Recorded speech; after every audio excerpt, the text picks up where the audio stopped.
Oh my gosh, your sweatshirt. Oh, you can see my it's the ugly sweater or funny sweater No, I love comment it. that the I district love it. I saw just like the very top of the head and I was like, is that? It is.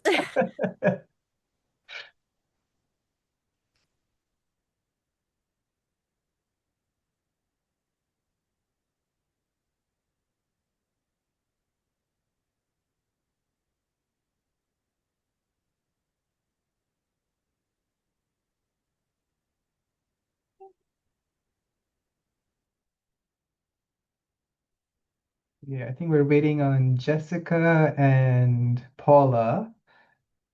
She may have had the same issue I did that there was a different link if you Oh, if you have just like the pop-up, if you go to that one, it's not. mm.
Okay, one more minute and we'll get started.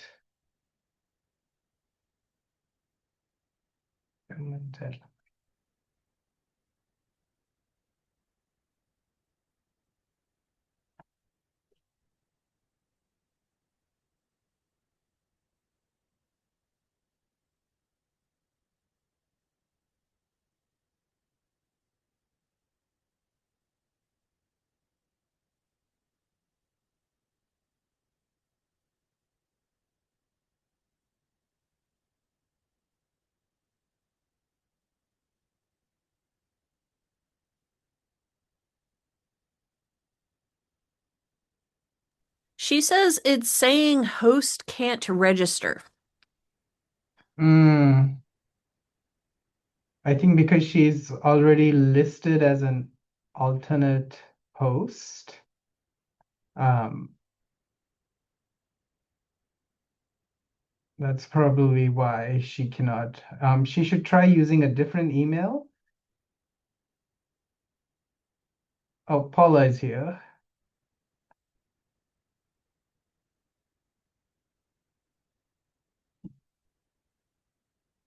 Hi, Paula.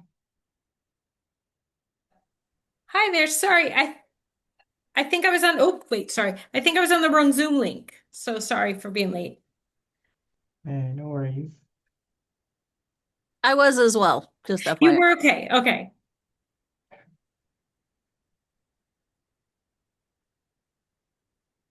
So while we're waiting on Jessica, if all the students can in the chat just quickly type why you are interested in going to Japan, and how did you hear about this study abroad program in the chat.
Okay, while you're doing that, I'm just resending the registration confirmation emails to students because we had quite a few students register. We had about 30 folks who have registered. So it looks like folks are having some difficulty getting into this Zoom. There we go. Sent to everyone. So if you're already here, you'll get another confirmation um, with the Zoom link. We want to make sure everyone can come. Okay, so Johnny, you heard it through a friend. That's great.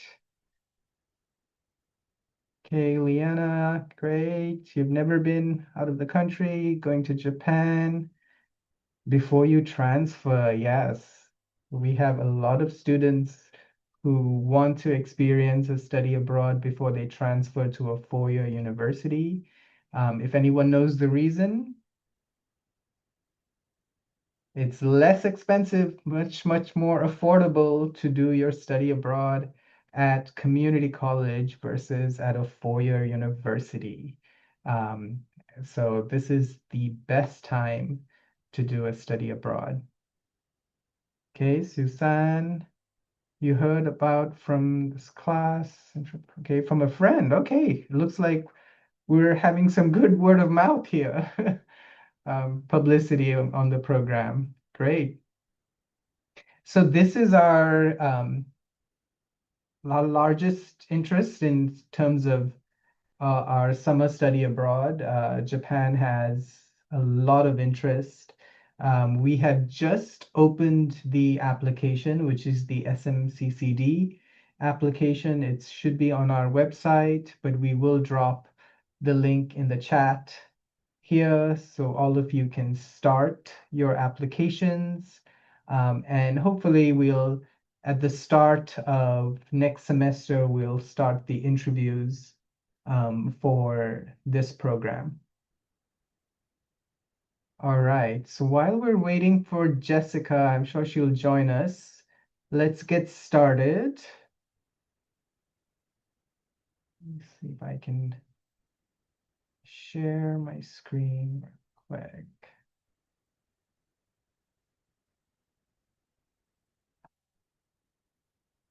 There we are. So yeah, we'll have a few people coming in a little late because I just resent the link. Resent.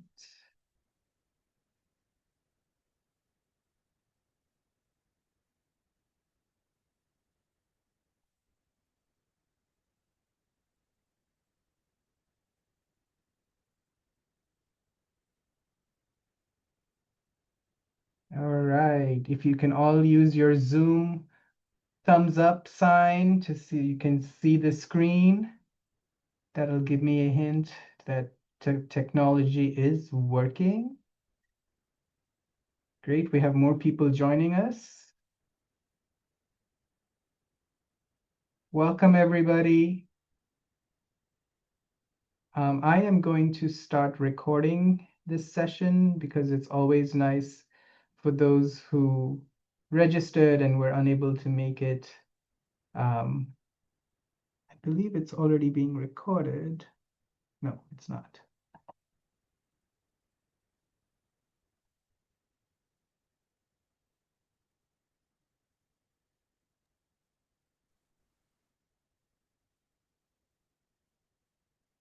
Oh, it is being recorded. Okay, great. Okay, so let us begin. I will start by quick introductions. So my name, everyone, is Zaid Gori. I'm the Director of Special International Programs and Study Abroad for SMCCCD. And I will have my colleagues here introduce themselves. We'll start with Professor Hyla, who is one of our faculty teaching in this program. Hi there. So, konnichiwa, I suppose I should say. Hyla Lacefield. I teach digital art and animation at Kenyatta College, but I spent a great deal of time in Japan in my previous job that was running Selga Incorporated. So, glad to have everybody here. Yeah, and then we also have our program services coordinator for study abroad, Mr. Gerardo. I'll have him introduce himself. Hello, everybody. I'm the new program service coordinator. Happy to be here. Any questions you have, go ahead and email me. I'll be quick to respond to whatever you guys need. Thank you, Gerardo. And we have Paula Messina from AIFS, who's our program provider. Yeah, hi everyone. I'm Paula. I'm with AIFS Abroad. We are the study abroad organization that helps support this program when you're in Japan. Great. All right, so we will get started with the presentation. Here are the dates, program dates, June 12th to June 27, 2026 in Kyoto, Japan. 2 classes. You can take one or the other class, or you could take both classes if you haven't taken both of them. The next slide here.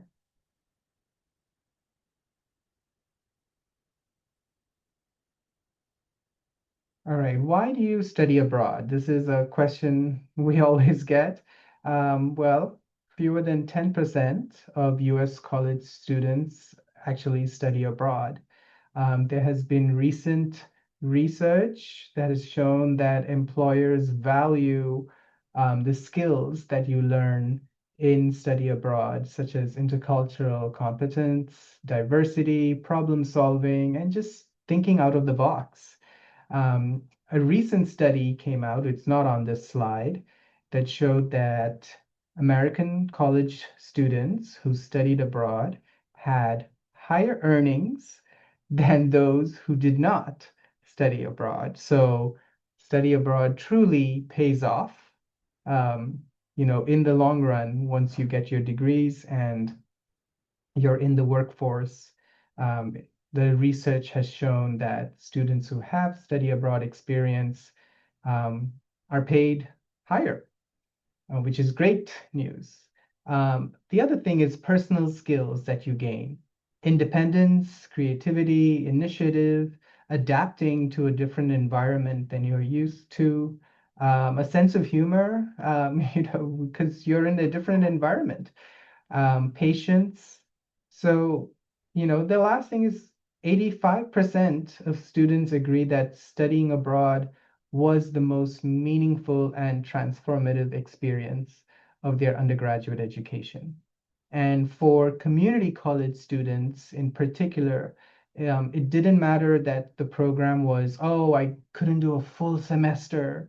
Even a short term program like this, which is 2 weeks, is sufficient to make a difference in your worldview, in your career prospects. I have a student who's one of our alumni. In her first job interview, the moment she said, I studied abroad, um, the employer started asking her questions. Oh, you did, the interview became about her study abroad experience. So after you complete the Japan program, make sure you put it on your resume, that you have studied abroad. See here. And I will have my colleague Paula go into why choose Kyoto, Japan. Yeah, I think there are so many reasons. So I have a little list that I'm going to share with you. History is everywhere. Kyoto was the capital of Imperial Japan for over 1,000 years.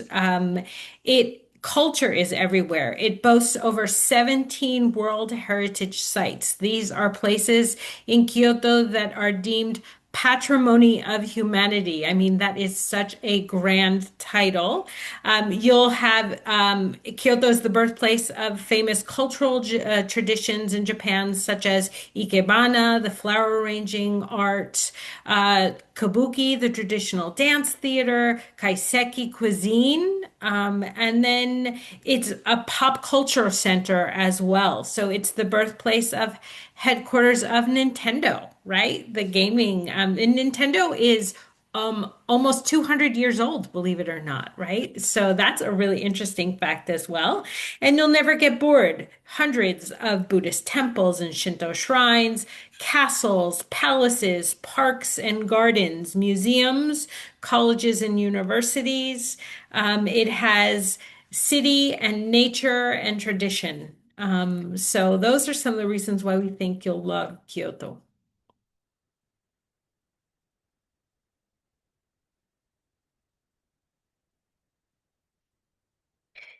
And I'm sorry, I should remember the slides that are mine, but the program will depart on June 12th, overnight flight to Osaka Airport, and then transfer by bus to Kyoto. You'll have your orientation on Sunday, June 14th, with our local AIFS staff. And after orientation, we will have a welcome dinner. On the 15th, you'll have your walking tour of the Gion and Higashiyama districts, two of the more traditional districts of Kyoto. And then class will start on the 16th. And throughout the experience, you'll have a lot of different opportunities to really make Kyoto your classroom. There are amazing activities like the studio park, the tea ceremony, the day in Arashiyama and the bamboo garden, I think it's called, or the bamboo. Sorry, I should remember that. But we have a Or lot of forest. That's it. Sorry, forest. And we have a lot of different activities planned for this program. These are just some highlights.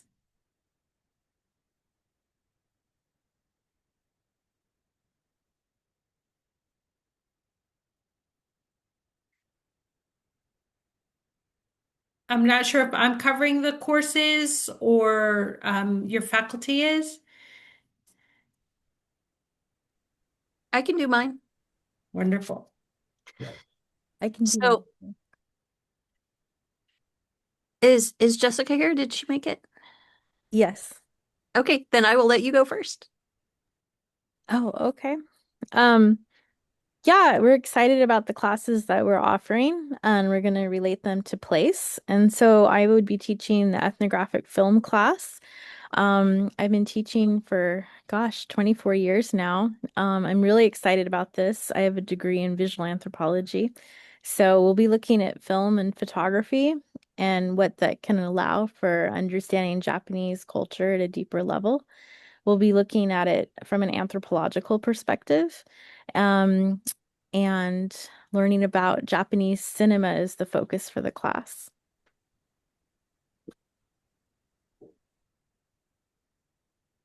I do want to make one quick correction here. So there are two courses. They are not waived for community participants. So if you are a community participant, it means you're not a student, and don't have a G number. So you would still have to register for the class, but you can take it for pass, no pass. So not for being graded on it, but it's not waived for community participants. So that's the quick correction on this slide. All right, and so I will be teaching Let's go back there. I think we have a slide for each of okay, you. that's fine too.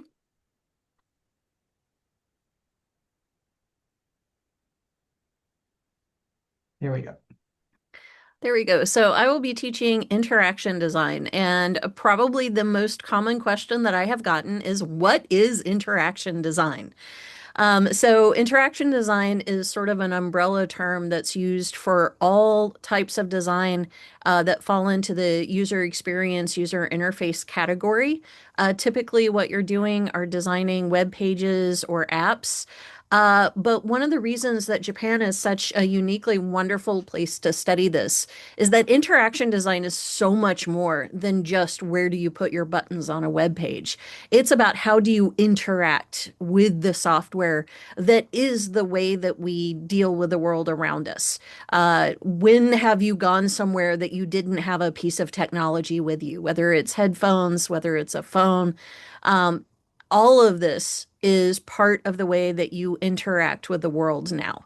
And so we will be looking not just at the interaction that you do when you're designing for web pages or app development, but also how do you interact with the world around you and how do designers think about things separately?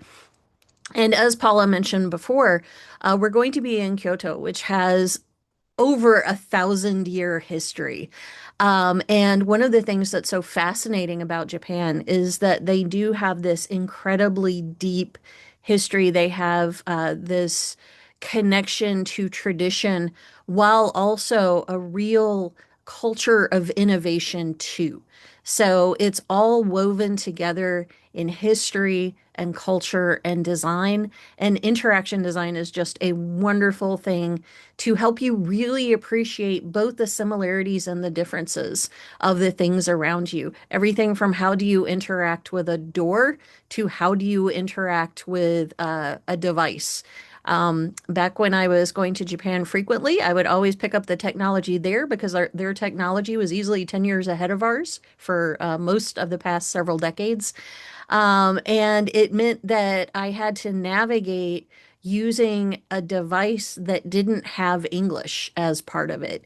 And even though my Japanese is not as robust as somebody who lives there constantly, um, I was able to figure it out because of the good interaction design that is involved with both the hardware and software designs.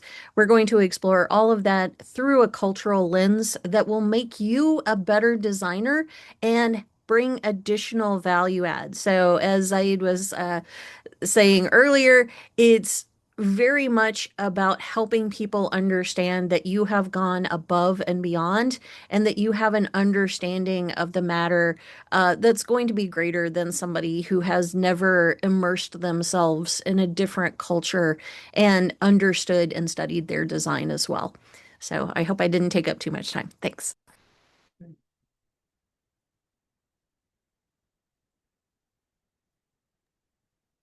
So in my introduction, I mentioned AIFS Abroad. We are a study abroad organization that works with colleges and universities across the country to support their study abroad programs and efforts. We've been doing it for a long time, since 1964. So we have over 60 years experience and sent nearly 2 million students abroad. Not only do we do US college students abroad, we do incoming international students. We've been partnered with the San Mateo County Community College District since 1988. So we have decades of experience sending faculty and students from the three colleges abroad.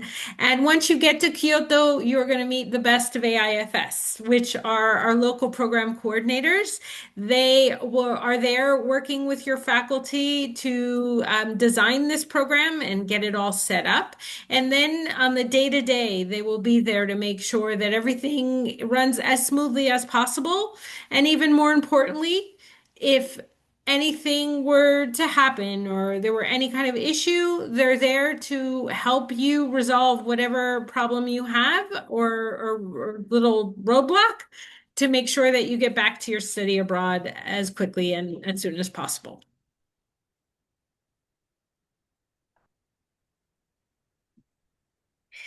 And this is a lot of what is included in the program. We will have a airport transfers included. So we'll do a one-time transfer by bus between the Kyoto or the Osaka airport. It's KIX, K-I-X.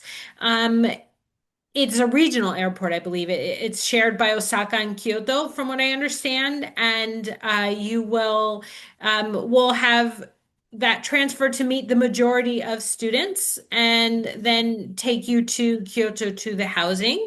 We'll have an orientation meeting, as we mentioned in the program highlights, right? To make sure that once you get there, you know exactly where you're supposed to be at what time for the certain activities in the classrooms. We'll have a welcome and farewell dinner. We'll do your local area walking tours. So besides the sightseeing tours, we want you to make sure that you feel comfortable in and around your accommodations, as well as how to use public transportation, because everything is going to be a little different, right, than what you're used to. And then I also mentioned that our program coordinators will be there in the day in, day out, and 24/7, right? So if you had any kind of issue or emergency after after hours, you could say, you'll always have a local cell phone number that you can connect with one of them. And then your housing is included for the duration of the program. It will be at a local tourist class hotel within a 30-minute commute to the study center where you'll have the courses that your faculty will be teaching. This housing has co-working space, so you'll sort of use that common space to study and to do maybe class assignments. It has a cafe. There are laundry facilities on site that are coin operated. Wi-Fi is provided, but no meals are included.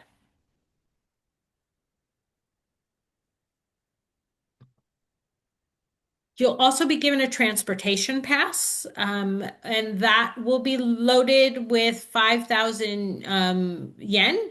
That will be valid for travel on all of the JR trains and trams, subways, and buses in the Kyoto Center or metropolitan area of Kyoto. It is sufficient for getting to class on a daily basis, as well as when you need to get to program activities.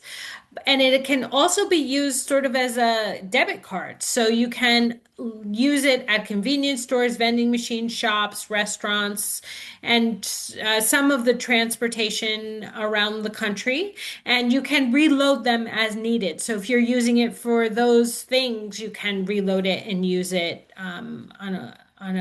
everywhere, which is really nice.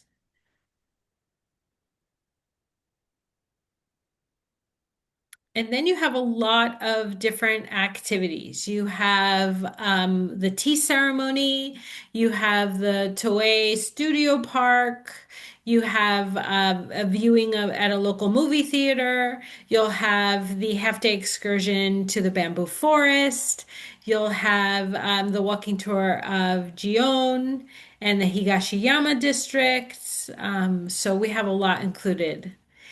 I know that Professor Lacefield lived in Kyoto for a while, and she may want to jump in a little bit more about the different sites that you'll visit. So technically I lived in Okayama, Oh, which is the Kansai. It's a little bit west of there, but I did spend a significant amount of time in Kyoto. And one of the places that I usually stayed when I was there was essentially a Buddhist temple that also allowed people to stay there.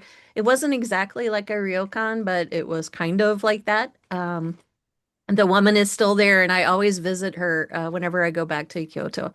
So it is a city of dichotomies. Things are both very old and very modern.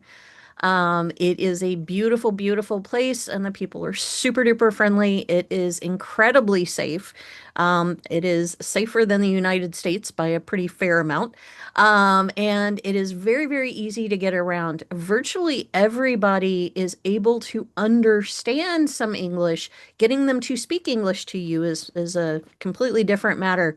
But we will be teaching you some important phrases before you go. So we will have a series of preparatory workshops. So if you want to sign up for those in spring semester when they come around, it will help prepare you for being there, especially in the summertime where it can be quite warm, but very, very pleasant. And there's a number of festivals that you'll have access to as well.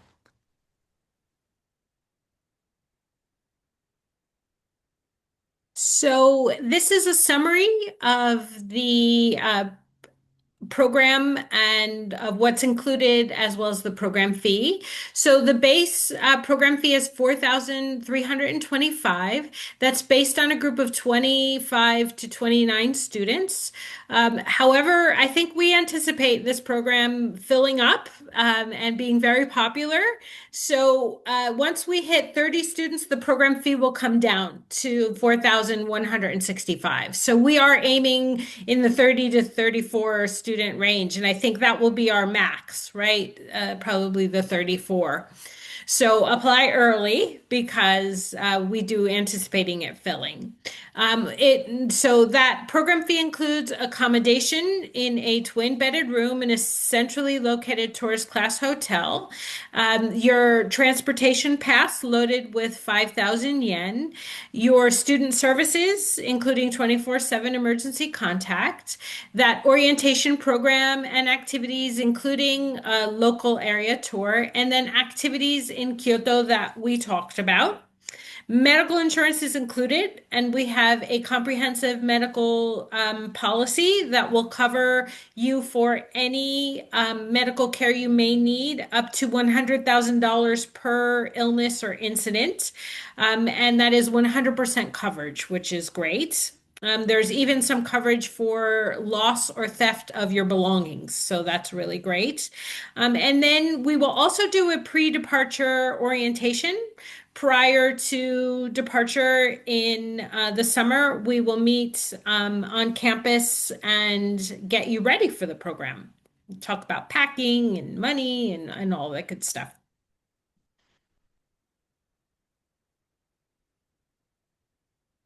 What is not included is airfare, your tuition and fees when you enroll with the program.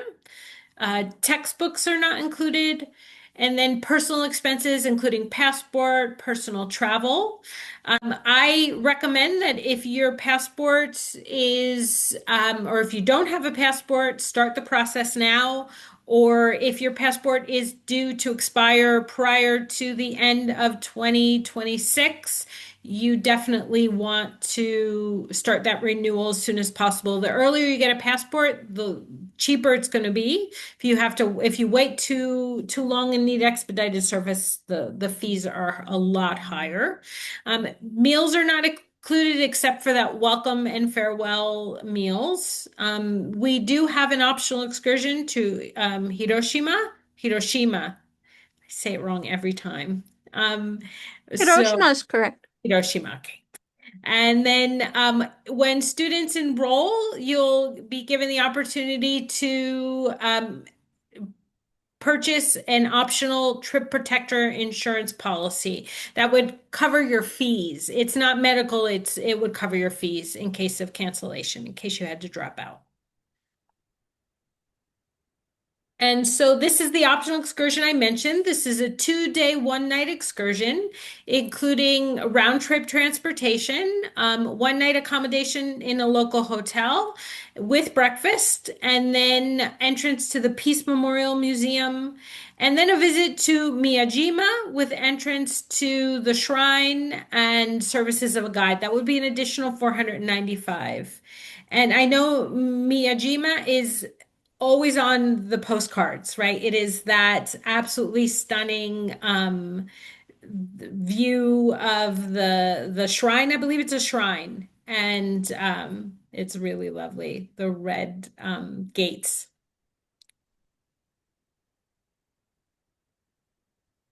All right, I'll pass it back to Zed for Yeah. eligibility and applications. All right. So, as I mentioned, the application is open.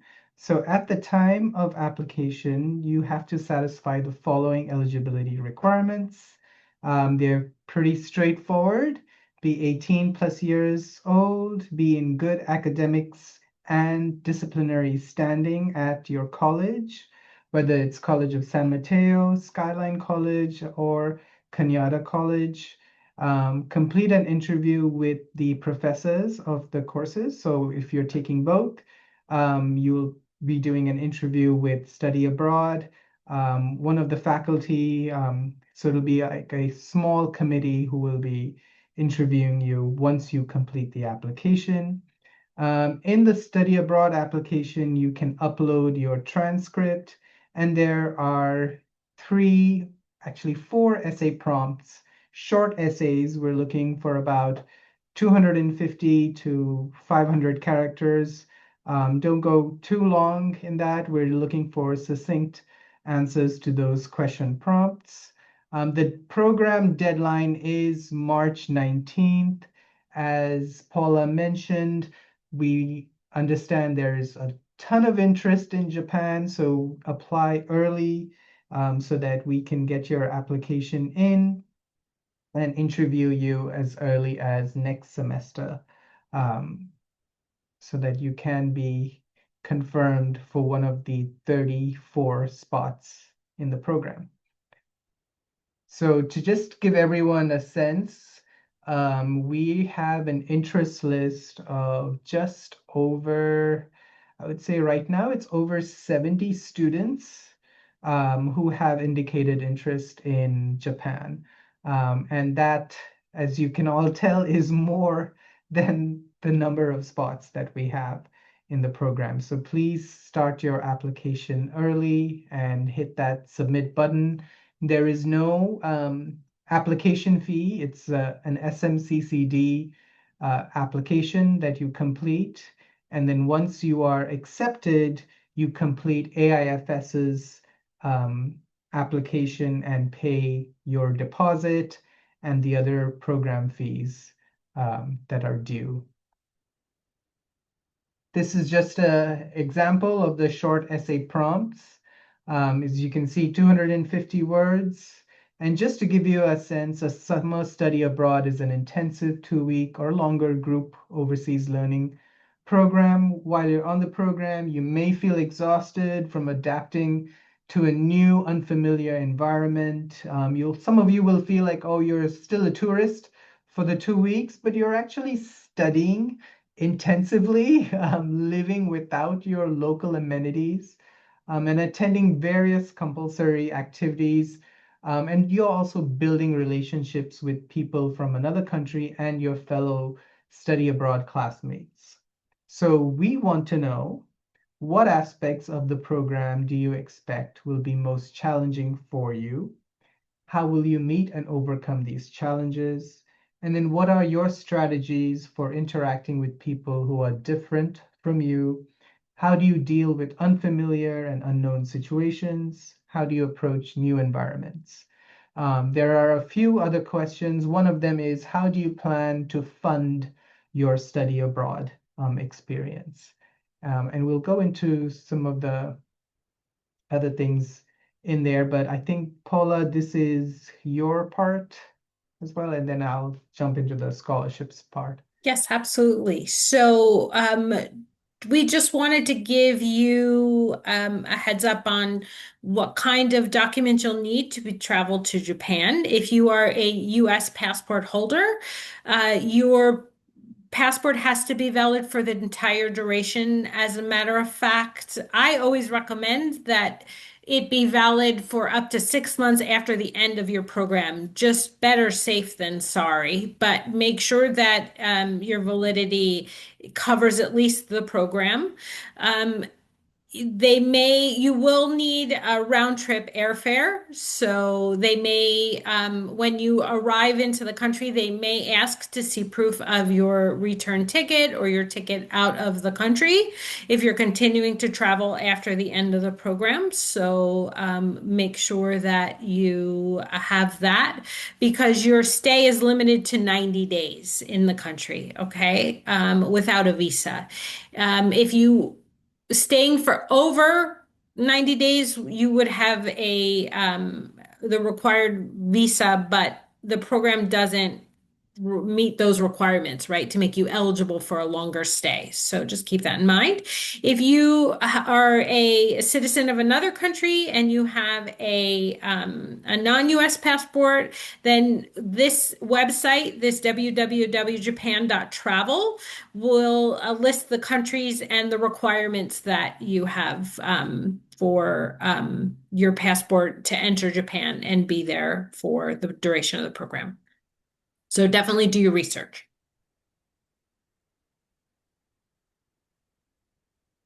Okay, so how to apply? The first step, you fill out the SMCCCD application. Once your application is complete, as I mentioned before, you interview with the faculty and study abroad. Once accepted, we'll send you the link to enroll with AIFS using a link in the acceptance letter, and you pay your $450 program deposit. When course registration opens for summer 2026, you register for the classes through Cañada College because both classes are going to be scheduled through Cañada College. There is a full list of AIFS's refund policy that you can visit on our website. But the final deadline is March 19th. After March 19th, we will not be reviewing more students for the program. And your final payment deadline to AIFS is April 17th.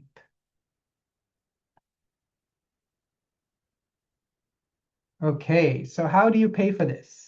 There are a couple of options for students. So there is the Benjamin A. Gilman International Scholarship. It provides up to $5,000 to study abroad. The eligibility is you have to be a US citizen and a federal Pell Grant recipient.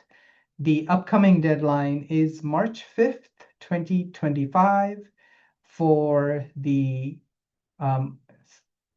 2026 cycle. So that encompasses summer programs, fall programs, and spring 2027 programs for studying abroad. So this Japan Summer 2026 program would be eligible for students who are US citizens and federal Pell Grant recipients to apply for the Gilman Scholarship. There's also the San Mateo County Community Colleges Foundation Scholarships. This is open to all SMCCD students, numerous scholarships, not as high as the Gilman Scholarship, but you can use some of that funding for your study abroad experience. There is also the Fund for Education Abroad. That is not on this website, but if you email Study Abroad, it's on our website. They are a more competitive scholarship, but we've had a couple of students receive the Fund for Education Abroad. It's a flat, I believe, $3,000 to $5,000 for summer programs. And they do prioritize community college students. So it's another great opportunity to apply for.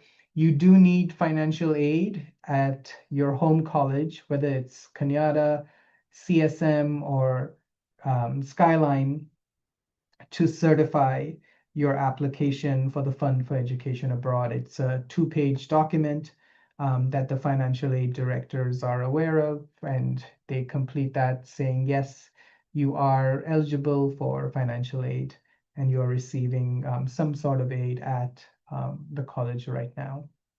The other thing is to fundraise through your social networks. Social media right now is very high on a lot of folks. They are fundraising through their social media networks. We had one student in the past who raised $7,000 just through her family network. And what she told them was, hey, I'm going to study abroad and I will buy something for you as a return gift. And they were like, oh, that would be wonderful. I want this. And they gave her some money, and that all added up.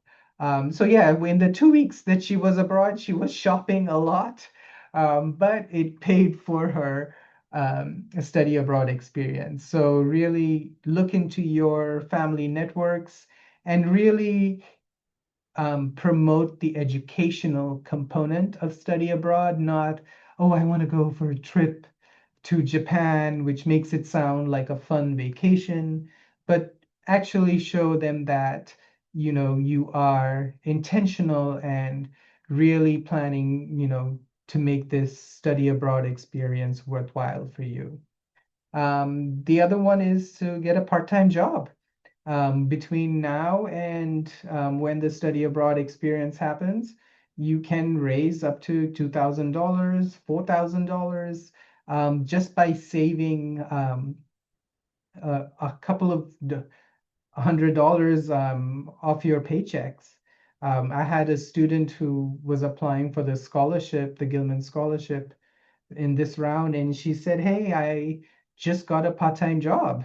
And I was like, "That's great." You can save some of that money, to go towards your study abroad experience so that you're not 100% relying on your scholarships or financial aid. I think, Paula, you also have a slide on financial aid. Oh, so we also have the Umoja Fellowship, International Student Fellowship, and this deadline is actually being pulled forward. It is now December 15th is the deadline. So they pulled their deadline a little forward, actually pulled it back. It's no longer in January, but this is a flat $5,000 that is awarded for students who are part of the Umoja community at any of the colleges in our district. You'll be eligible. And you don't have to be Black or African American to be part of Umoja. So if you are really interested in learning about, the different learning communities at our colleges, or if you're not in one of them, this is a great opportunity to learn more and say, hey, I heard about this opportunity through Umoja, and I'm very interested in joining the Umoja program at Skyline, Cañada, or CSM, depending on which is your home campus. But you have to act fast because this scholarship's deadline is December 15th. We will be doing a more longer presentation on Umoja fellowships tomorrow in the South Africa study abroad presentation. So be sure to attend that if you're interested in applying for this scholarship. But we've had a lot of students receive the Umoja Fellowship, so it's not a new scholarship for our district. In fact, 2 years ago, our district was the most awarded district of the Umoja Fellowship. Our students received a total of $80,000 to study in Ghana in 2024. All right, Paula, this is your slide. Yeah, so there are a lot of scholarships out there. Not everyone is eligible for everything, so it's going to take a lot of hustle and work to get out there and do your research and start to apply to every scholarship that you possibly can. Here's a list with links to start your search, but honestly, just Googling scholarships for college students and then maybe some identifiers, your heritage, if you're LGBTQIA, whatever you identify, you can find many different scholarships out there. Getting a good personal statement together, talking about your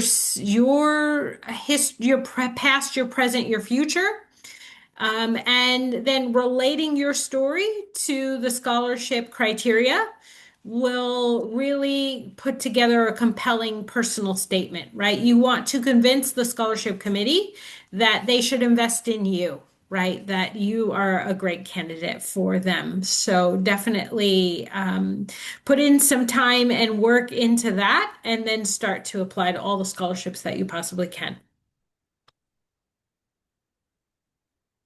All right, this is our final slide. Questions and contact. You heard from Gerardo. If you email studyabroad@smccd.edu, that is checked daily, and one of us will respond back to you. Our phone number is there. Follow us on social media for updates. Our Instagram is, we just have over 1,000 followers on Instagram, which is high for a community college study abroad program. So we're very proud of that. And on Facebook, we have just close to 2,000 followers. So both are very active on social media for that. So yeah, do follow us on those. And we end with this fun quote: amazing journeys begin with a simple decision to go. And now we will take your questions. Feel free to post them in the chat, and then we'll take them one by one. Let's go down this list.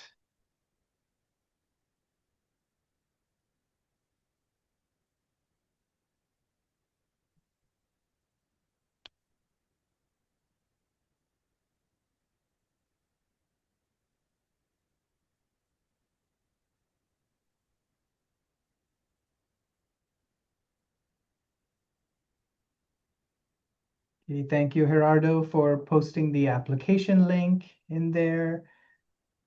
And his email is there. So Charles Moore has a question. Are there prerequisites for any of the classes?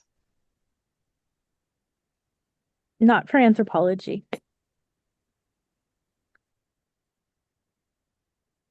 There are no official prerequisites, and I'm happy to discuss with you anything that you might need so that you can be fully prepared. All right. There is another direct question I got to me. Will the hotel have any sort of kitchen facilities? I think that's for Paula. That is a question for me. Unfortunately, there is no cooking facilities. There is a kettle and a microwave. Professor Lacefield can talk more about the amazing convenience stores that they have and how you can get really great affordable meals there and then heat them up if needed, probably at the hotel. But you'll do better buying at convenience stores than cooking yourself, I think. Great, thank you. There's another question. Are there other classes online or in person? Do you know the schedule?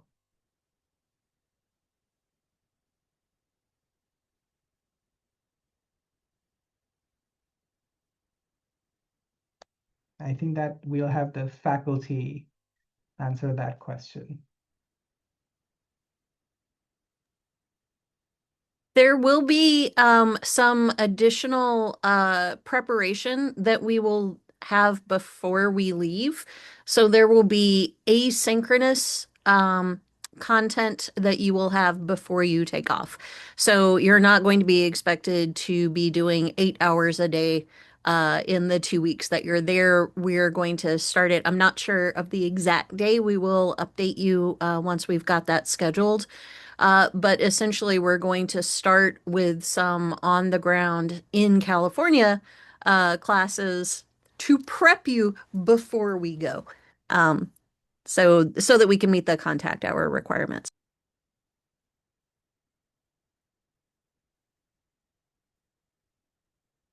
Great. Okay, so the next question I have here, is the location of the hotel known? What station is the hotel closest to?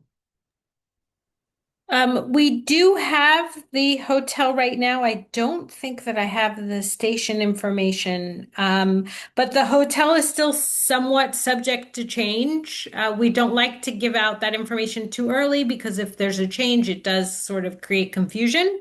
Um, but yeah, but we do have yeah, yeah, right now we don't want to confirm, but we will confirm in the orientation pre-departure. Let's say that. You'll know before you leave for sure. Great. The next question is from Suzanne. Is it possible to get a single room for extra cost? If yes, how much is the cost?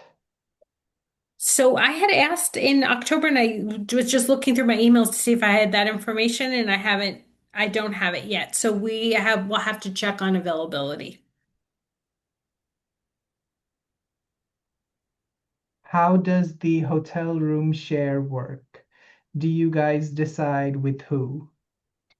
So we are more than happy to accommodate roommate requests. So participants can request one another. We're happy to room them together. When you complete your AIFS enrollment, then there is space in the housing section for you to request roommates. And then in that housing section, we have a detailed questionnaire, and we try to match roommates that have not made requests based on their likenesses, right? So we try hard to do that. Great. Thank you. Okay, the next one. How often will we be meeting in Japan? Paid outings plus one time a week for class.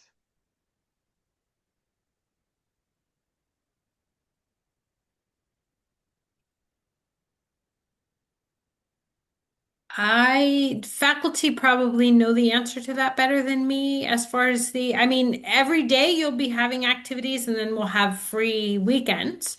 So you'll have class, field trips, cultural activities, things like that. So definitely plan Monday through Thursday, I think, maybe even occasional Fridays, but you will have a final itinerary prior to departure. Faculty, if you want to jump in there in case I made any. Yeah, we're still studying the times on everything. Yeah. So we don't have the exact times for you yet. Um, we're still scheduling.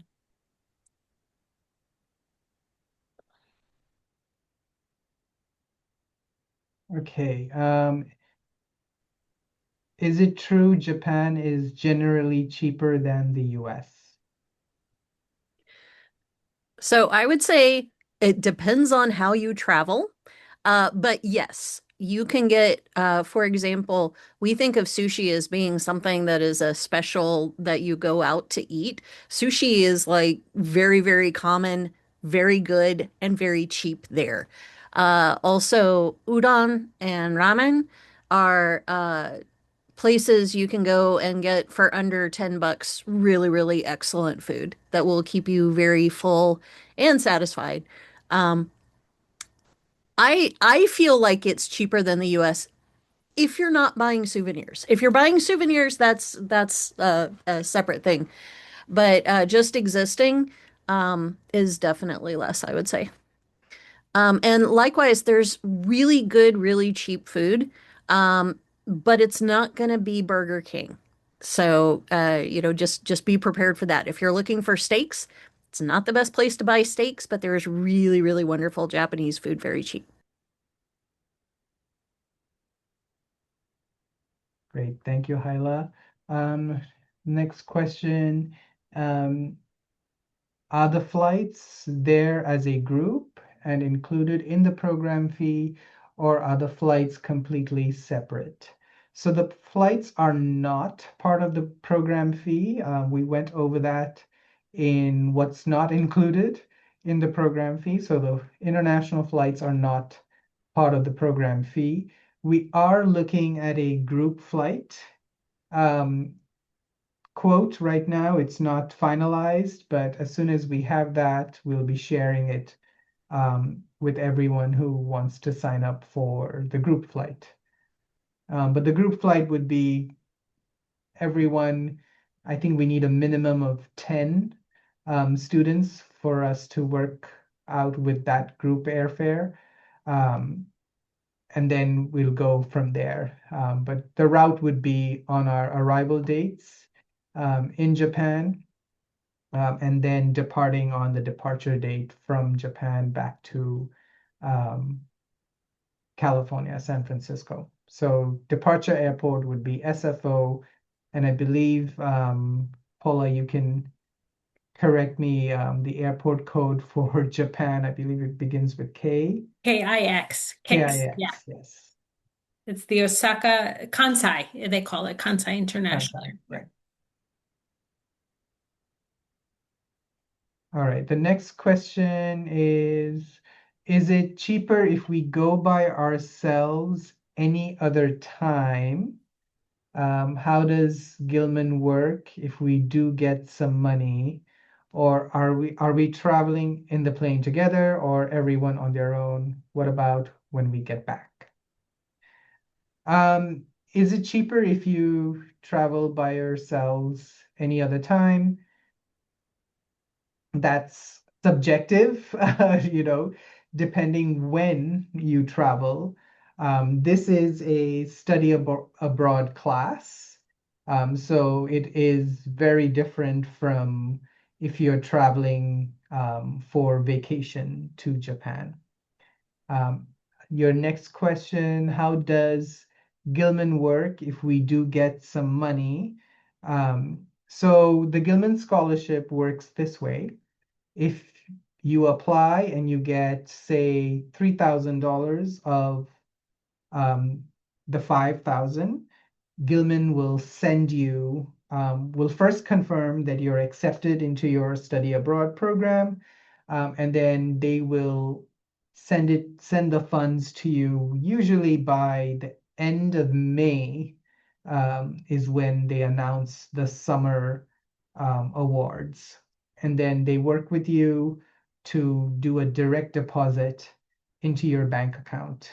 So it comes from the Institute of International Education, which is the administrator for the State Department's Gilman Scholarship Program.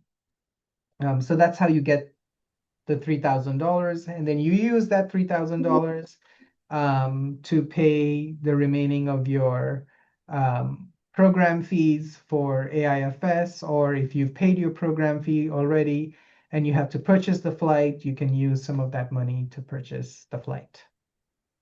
Are we traveling in the plane together? I addressed this question. If we get the group flight quote, each student would be shared, hey, this is the amount, put down a deposit to reserve your seat on the group flight. And that's how that would work. Or students could, we can recommend one of the flights and you can purchase that flight path on your own. That's another option that we have done with our study abroad programs in the past. Let's see. So we're just over time right now. We can take a few more questions. When do Gilman Scholarships Award come out for the fall applications, and does it cover the 2026 summer programs? That's a great question. If you applied in the October 2025 cycle, which was just passed this past October, and you have applied for Japan summer 2026, that funding will be announced in the next week or so. So Gilman is going to announce early December is when they announce those awards. That's when it'll be announced if you've received the scholarship or if you've not received the scholarship. If you've received the scholarship, great. You can start working with the Gilman Scholarship on when they will disperse that funding to you, but they would go through the same process that they go through with every student. They do prioritize students who are going for spring semester programs or J terms in January, because those students need that funding first, and then they come to the summer applicants. Let's see, and does it cover, okay, I addressed that. It does cover summer 2026 programs. So let's say you do not get the Gilman Scholarship. Can you reapply if you don't receive it? Yes, you can absolutely reapply for the Gilman Scholarship. As long as your eligibility remains the same, you can apply for it for the March 5th deadline. 2026. Can I add one thing, Zen? Yes. If you're eligible, I'd highly suggest to get on that. Don't procrastinate, start looking at the deadlines, especially if you're looking to go to Japan. The the money would hit after May 1st. So it would be there by the time you guys are going, before you guys go to Japan, and potentially can cover up to $5,000, like Zed said. That can be the whole trip itself covered. On top of that, we have other scholarships and whatnot. And at the end of the day, that's what I'm here for. So if you have the time and effort and you want to put on, it's a little tedious. I'm not gonna lie, you gotta write essays, but if you want to go to Japan, you want to put the time and effort, come to me. I'll peer review. We'll give you all the resources you need to make sure that you get that. Like Zed said, we're one of the districts with the highest acceptance rates when it comes to the Gilman Scholarship. So that can potentially be one of you guys. Yes.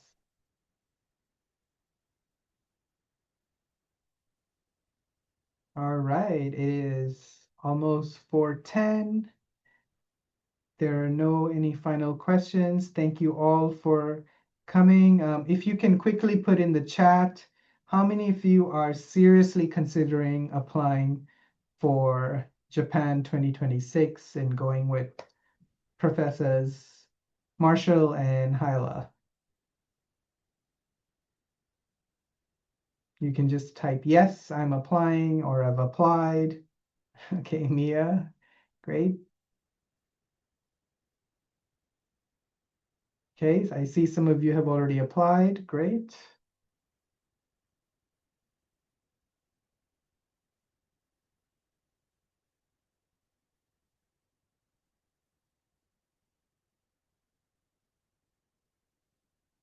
That's wonderful. Yes, so please submit your application soon.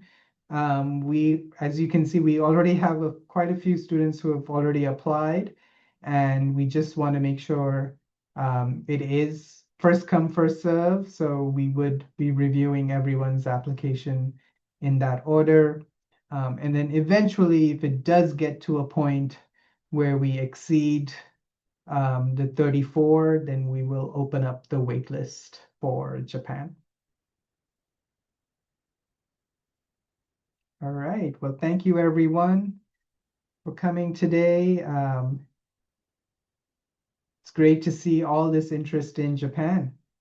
And I will hope to see some of you tomorrow in the South Africa presentation, the info session, where we'll be talking more about the Umoja Fellowship and studying in South Africa.